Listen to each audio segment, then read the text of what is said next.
envolto ao problema da alta dos alimentos. Tá aqui no jornal, eu vou ler para vocês. Olha só isso aqui. Isso aqui vale a pena vocês, presta bem atenção nisso. Vale a pena. Atenção, isso é uma conversa que vocês têm que ter no boteco, no trabalho, na escola. Isso aqui, o Lula falando: vamos ter que fazer uma reunião com os atacadistas para ver como a gente pode trazer isso, o preço dos alimentos, para baixo. Porque o fato de estar vendendo produto em dólar, que está alto, não significa que você pode botar o preço, esse preço alto, para o brasileiro, o mesmo que você exporta. Então, uma entrevista do Lula na Rádio Tupi. Gente, você quer coisa mais evidente, mais correta do que isso que o Lula falou? É uma verdade banal. O Brasil é exportador, exporta em dólar. Quando o dólar aumenta e a imprensa reclama, na verdade, reclama para encher o saco do governo. Porque as pessoas que sustentam essa imprensa estão ganhando, são exportadores. Em dois sentidos, né? Eles estão ganhando. Estão ganhando porque eles são exportadores e estão ganhando porque as ações das companhias que eles compram, que também tem a ver com o agro, principalmente fertilizante, né? Também estão no mercado financeiro.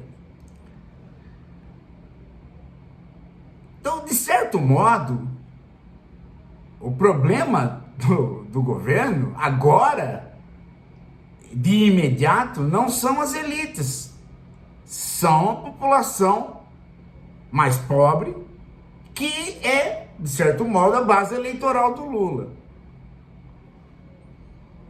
Então o Lula está certo ao dizer isso. Onde é que está o problema, então? O problema, gente, é que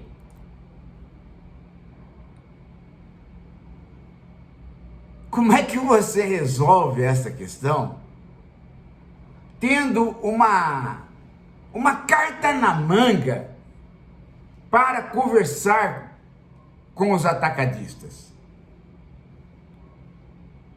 Porque da maneira como está, o governo não tem uma carta na manga para... Os atacadistas vão dizer que eles recebem o preço, que é o preço de mercado, e eles vão fazer o quê? Eles vão fazer dois preços? No navio eu ponho um arroz, e aí eu seguro esse arroz para pôr aqui no mercado interno que não vai para o navio. É isso? É fácil assim? Eu mesmo faço dois mercados. Não é fácil assim. Então, qual é o imbróglio? O imbróglio é que eu preciso ter esses dois mercados. Só que esses dois mercados não podem ser feitos pela mesma companhia. E aí está a questão de ter ou não ter um país com pequenos produtores que trabalham para o consumo interno, independentemente se ele tem grandes produtores e trabalha para exportação. Se a comida do brasileiro não fosse um problema para o Lula, eu não teria nada que dizer. Mas como comer 3 vezes por dia é a prioridade básica do Lula 1, do Lula 2, da Dilma 1, da Dilma 2, do Lula 3, se essa é a prioridade básica anunciada em todas as campanhas, por que é que não se tenta cumprir aquilo que está nas diretrizes do partido para resolver esta prioridade básica, que é anunciada em todas as vezes que a gente escuta um partido social-democrata no Brasil falar? Todas as vezes que o PT fala: vamos fazer a reforma agrária, vamos dar terra para formar uma pleiade de pequenos produtores.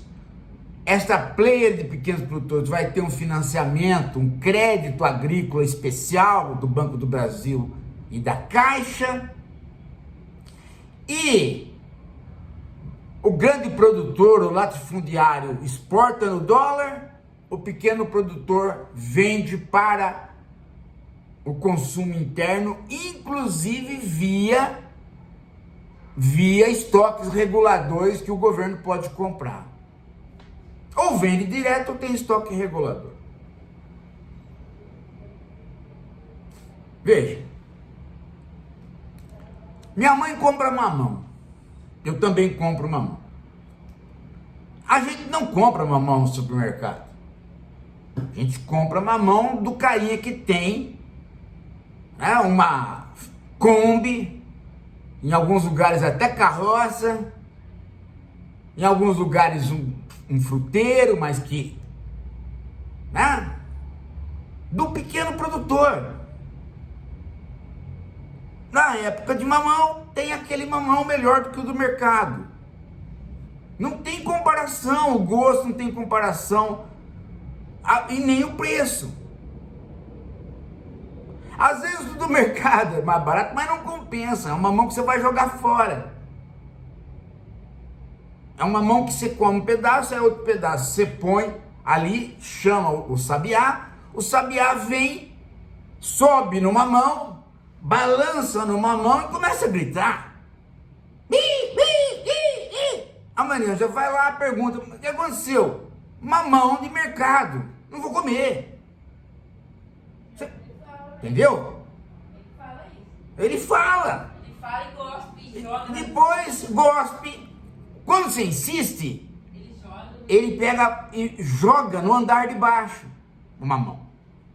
E faz pirraça, entendeu? Por quê? Porque é mamão de mercado caro e que não presta. Então, minha mãe, ela vai no mercado, mas ela passa antes de um cara que vende coisa na rua. Que é um pequeno produtor, faz 200 anos. 200 não, mas uns 190. Ele vende mamão na rua com uma caminhonete que também tem 200 anos. Por que ele vende aquele mamão? Porque ele tem uma clientela e ele mantém o sitinho dele, uma chacrinha, tem mamão. Mamão é uma coisa que, se você ficar com a bunda para cima e jogar uma semente, nasce na sua bunda. Verdade, faz essa experiência pra você ver. Entendeu? Então tem um monte de coisa que é assim, tem um monte de coisa que o cuidado é muito pequeno. E os pequenos produtores ainda existem. Agora, é claro que lá onde ela compra mamão, tinha isso, não tinha só mamão. Tinha tudo assim. Mas virou grande plantação de soja, grande plantação de cana para fazer o famoso pró-álcool, que é a energia limpa do século, né? Não sabe quanta queimada de cana tem, nem o quanto estraga a terra, né? É a energia limpa do século, né? Mais limpa que a hidrelétrica. Então aí, meu amigo, não tem mais todas as frutas, mas algumas ainda tem. Aqui em São Paulo também, o cinturão verde de São Paulo faz as frutas ficarem baratas. Você vai comprar um caqui, você tem que comprar aqui no cinturão verde, do japonês que tem aqui, Jundiaí, tal. Se você vai para o interior do estado, o caqui já não é bom e caro. Então, a reforma agrária garante a existência do pequeno produtor. O crédito agrícola garante a existência da manutenção da reforma agrária, ou seja, que ele não venda a propriedade dele, que ele tenha quem compra o estoque. Então isso é uma política do Lula, teria que ter sido do Lula 1. Agora no Lula 3, você vem dizer que você vai conversar com os atacadistas? Não pode. Tem que conversar com o MST.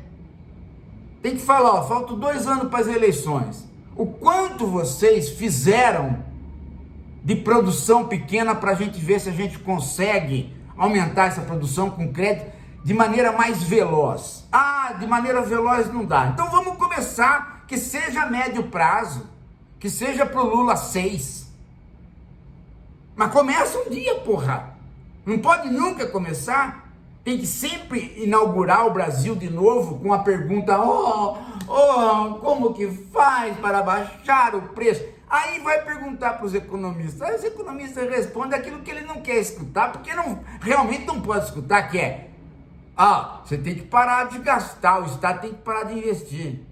Tem que fazer um ajuste fiscal. Essa conversa não vai baixar preço. Se essa conversa baixasse preço, Collor teria baixado o preço, Fernando Henrique teria baixado o preço, os Lulas da vida teriam baixado o preço.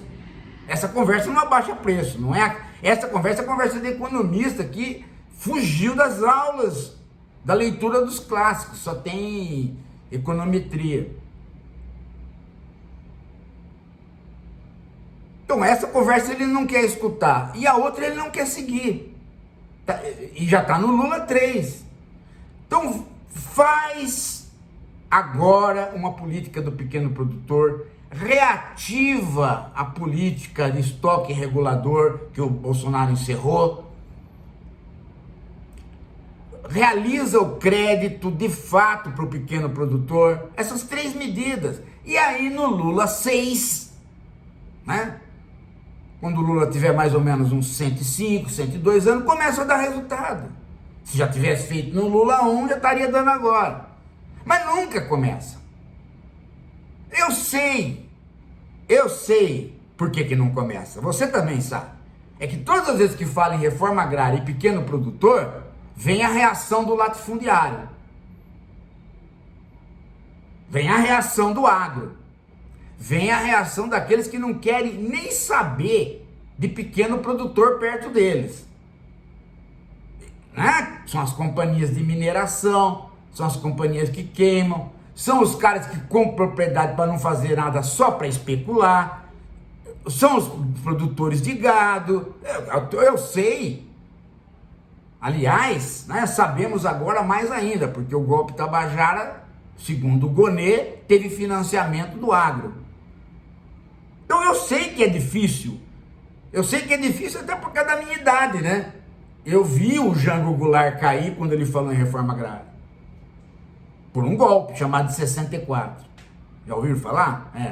Tem até filme agora, ganhando prêmio sobre esse período. E você não viu ainda.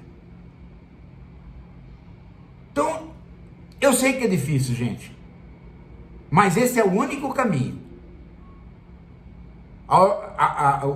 Combater o déficit fiscal, fazer política monetária, tentar...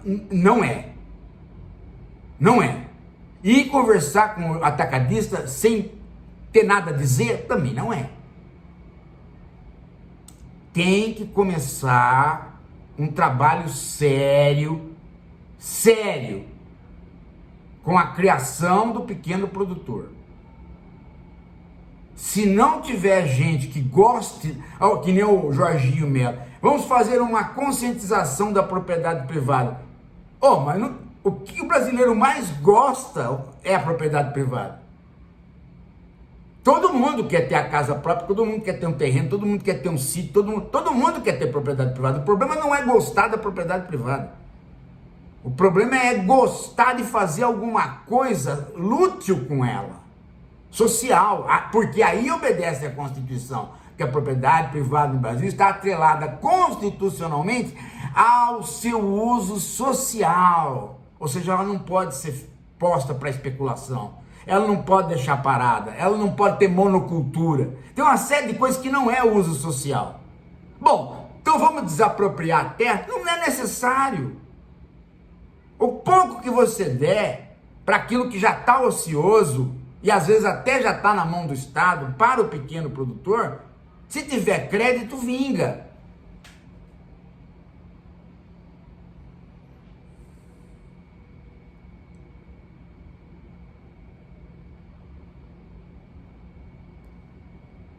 Nós passamos, no período dos anos 60 para 70, por um regime de sair do pequeno e ir para o grande. Ao invés de ter a roda d'água em cada sítio, fomos proibidos de ter a roda d'água em cada sítio, porque a energia elétrica ia ser só da CESP, aqui em São Paulo. Ia fazer grandes hidrelétricas e ia passar toda a energia pela CESP, para não faltar energia, porque a roda d'água pequena de cada sítio não estava dando conta. Ai, que beleza! Agora as cidades vão largar o tomatinho, né? Aquela luzinha amarela, e vai ter luz para todo mundo. No interior está escuro até hoje. Tudo bem, optamos, né? Vamos fazer uma hidrelétrica enorme, Itaipu. Agora vamos fazer outra maior ainda. Fazer um belo monte. Fizeram mais monte do que belo. E não resolve o problema, porque é a mesma coisa a agricultura. Tínhamos, cada um lá tinha várias chacrinhas em várias cidades que nutriam a cidade. Não, acaba com isso. Para com isso aí. Vamos pôr pró-álcool, vamos plantar só cana e o resto a gente corta. Café, não, vamos cortar o café. Vamos sair dessa monocultura velha, vamos pôr uma monocultura nova. Tudo ficou grande, monopolizado. Tem um cinema no centro. Não quero mais, não vou mais. Tem muito bandido no centro. Agora eu quero ir seguro no shopping. Cadê o shopping? Então constrói um shopping. Agora os shoppings estão todos vazios, né? Só serve para ir no cinema, porque ninguém mais vai fazer compra, tá tudo online e tem gente ainda construindo shopping.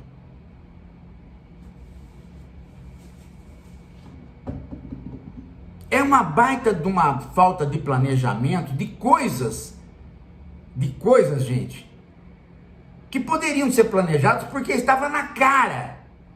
Essa dos alimentos, pelo amor de Deus, né? Isso foi debatido no Lula 1. E foi debatido.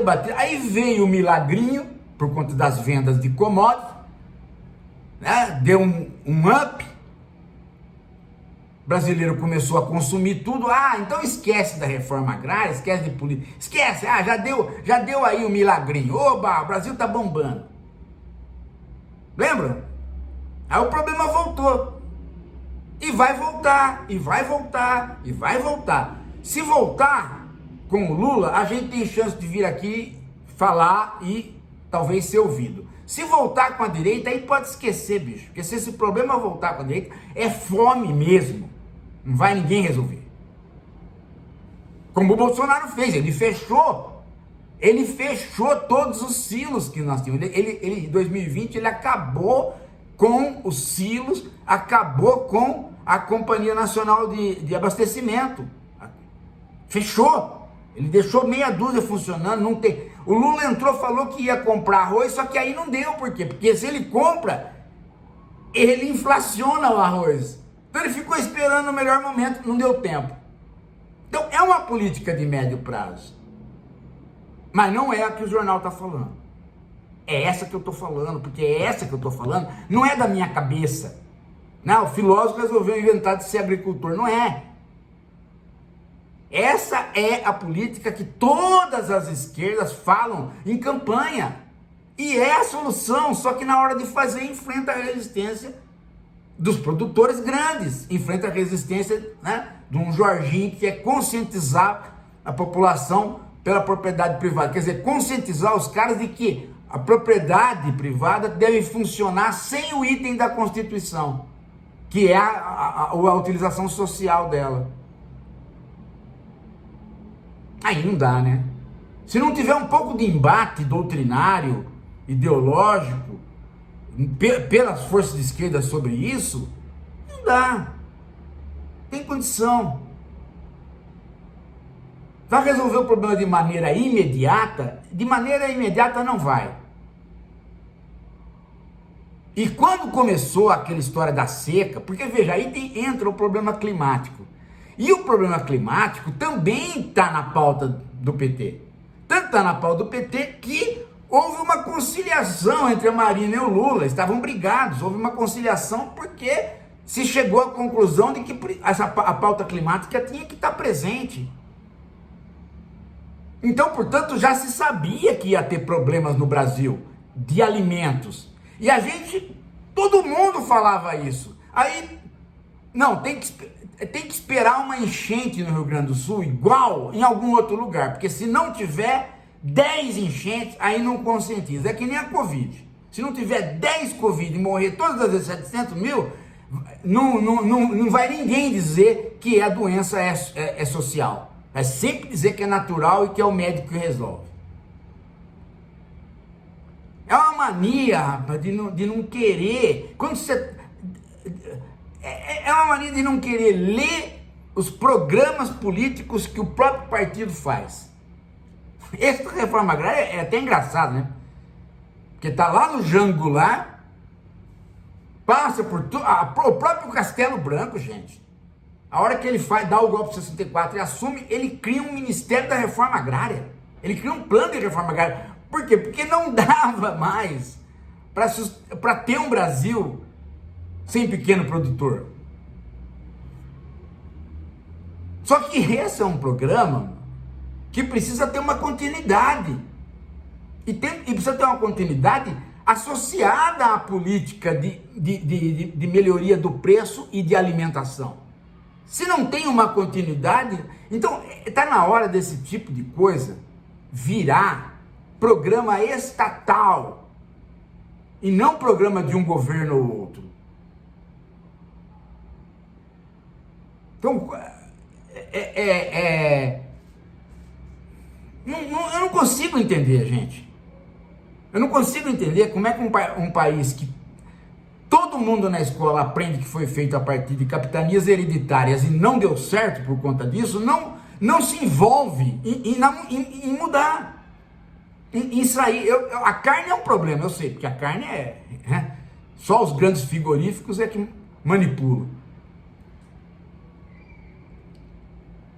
Mas eu também já vivi no Brasil, onde a carne era também um problema particular de um ou outro. Eu já vivi num Brasil onde tinha o açougue e o matadouro chamado municipal.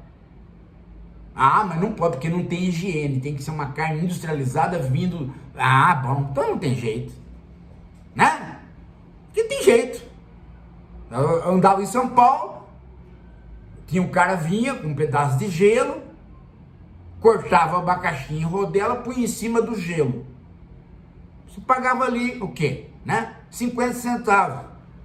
Comia um tamanho de abacaxi desse tamanho, assim, uma rodela geladinha. Aí chegou um cara e falou, tem muita bactéria nisso. Eu falei, pá, eu pago essa bactéria, eu quero comer essa bactéria com você. Não, tá sentando mosca. Eu falei, eu quero com a mosca. Tiraram o meu abacaxi, porque... primeiro mandaram pôr plástico na mão, porque não sei o que tem, depois tiraram. Aí você tem que comprar um abacaxi no supermercado, vagabundo, ruim, né?